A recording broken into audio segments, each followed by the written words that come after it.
Greetings, YouTube. The Doctor is in. Dr. Urias Papers here, coming at you with another commentary on Marvel Contest of Champions. And we got a bunch of stuff yesterday in D&D Drops. There it is, 500 plus pieces of content to craft your adventures.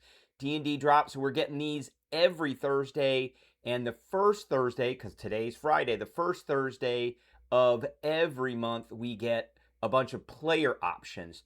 The rest of the month, we're just getting encounters.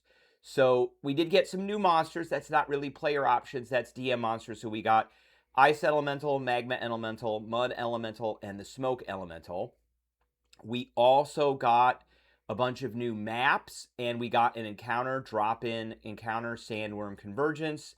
We got the Floating Island on the plane of Ash, Cavern on the plane of Ice, Mountainside on the plane of Magma, Swamp on the plane of Ooze. We got a Para-Elemental sticker pack, and most importantly, and what we're going to be going over in this video, is the new feats that we got. We also got 3 new magic items. We'll be doing that in a separate video, but let's talk about these feats.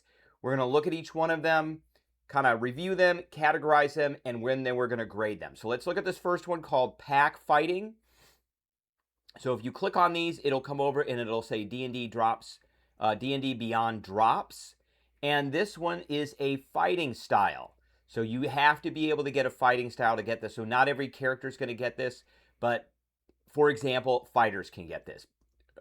Paladins can also get this. So when you make a melee attack with a weapon or an unarmed strike against a creature, you gain a +1 bonus to the damage roll if at least one of your allies is within 5 feet of the creature and the ally does not have the incapacitated condition. That means that they're threatening.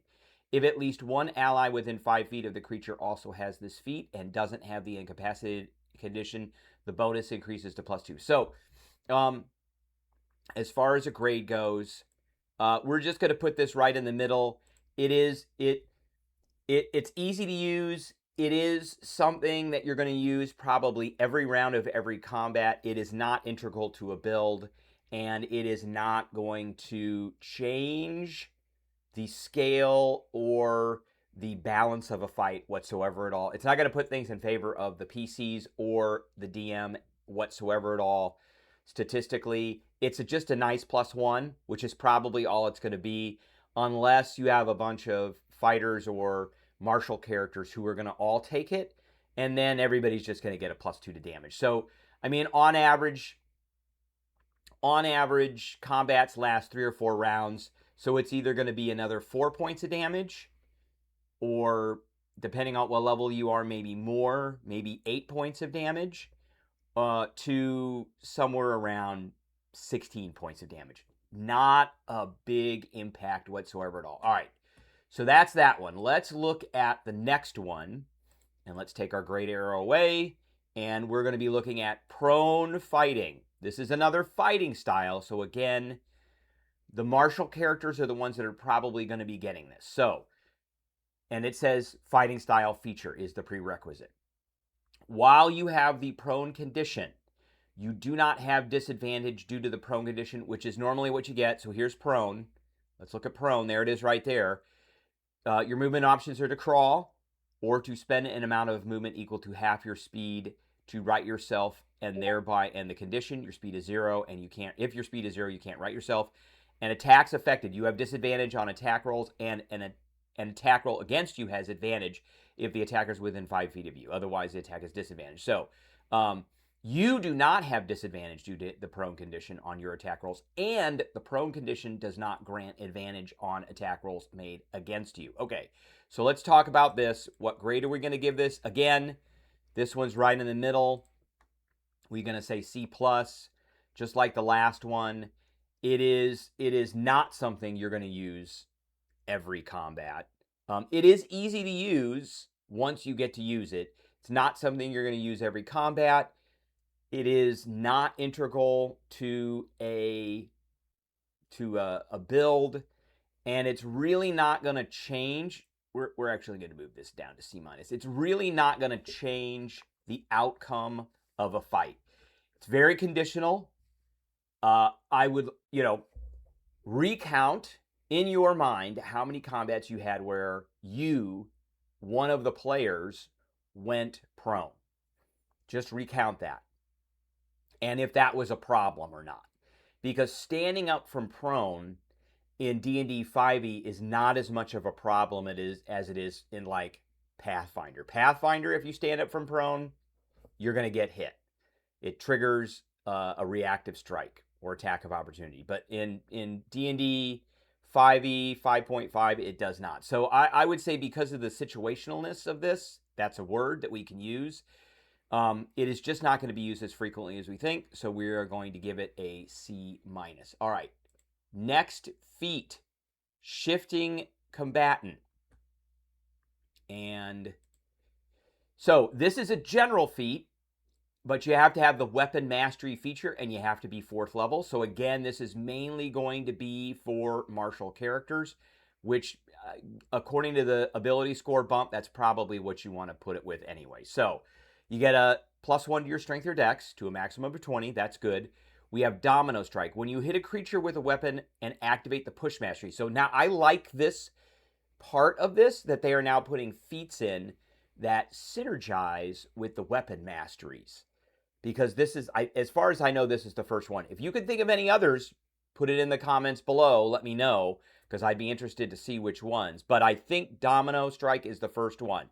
So when you hit a creature with a weapon and activate the push mastery, to push that creature into a space occupied by a large or smaller creature, which if you're players, you will be encountering large creatures quite often, you can force the creature to collide. So when you hit a creature, it doesn't say how big, it just says you have to push them into a space occupied by a larger creature. So you could push a large creature, and let's look at push, because push does have some limits. If you hit a creature with this weapon, you can push the creature up to 10 feet away from yourself if it is large or smaller. So you can push a large creature into a large creature. So you can force the creatures to collide. Each creature must succeed on a con saving throw, which is not our favorite saving throw to be forcing enemies to make, or have the prone condition. That's pretty good because that gives everybody advantage on them as long as they are within 5 feet. But prone is a double-edged sword. If they're not within 5 feet, then it's range attacks, disadvantage. We don't like that. But it has disadvantage on its attack rolls. You also get Fearless Leap. When you make a long jump, move at least 10 feet immediately before the jump, and land in a space within 5 feet of 2 or more creatures. Attack rolls made against you have disadvantage until the start of the next turn. This could happen every round. So let's take a look at this. So, is this easy to use? Fearless Leap is. You can do that every round. Domino Strike, if you're fighting a bunch of medium creatures, then that's not really going to be useful. So there is some situational volatility with Domino Strike. Is it easy to use? Is it integral to our build? It could be. This is a nice addition to push. Is it going to have a major effect on the party and combat? Maybe not. So easy to use. Am I going to use it every round? Absolutely. Both of those apply. It can be integral to a build, but it's not going to have a super major. It's like not going to end combat. So we're going to give this one. We're going to give this one a B-. This is about the highest one we go. Would I take this feat if I'm taking a push master? Yes. If I'm doing a push build, absolutely. All right. So we did that one, and we've got one more, and that is tactical combatant.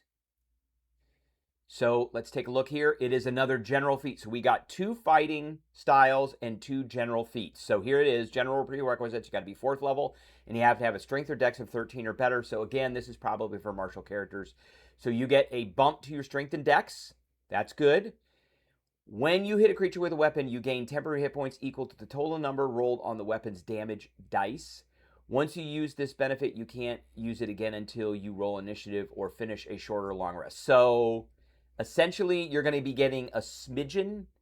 And I would say with this, you probably need to have a big weapon that's got a big damage die, like a D12. But I would say you're probably going to be getting a smidgen of temporary hit points every round, or every combat. That's it, just once per combat. And then you get honed instincts.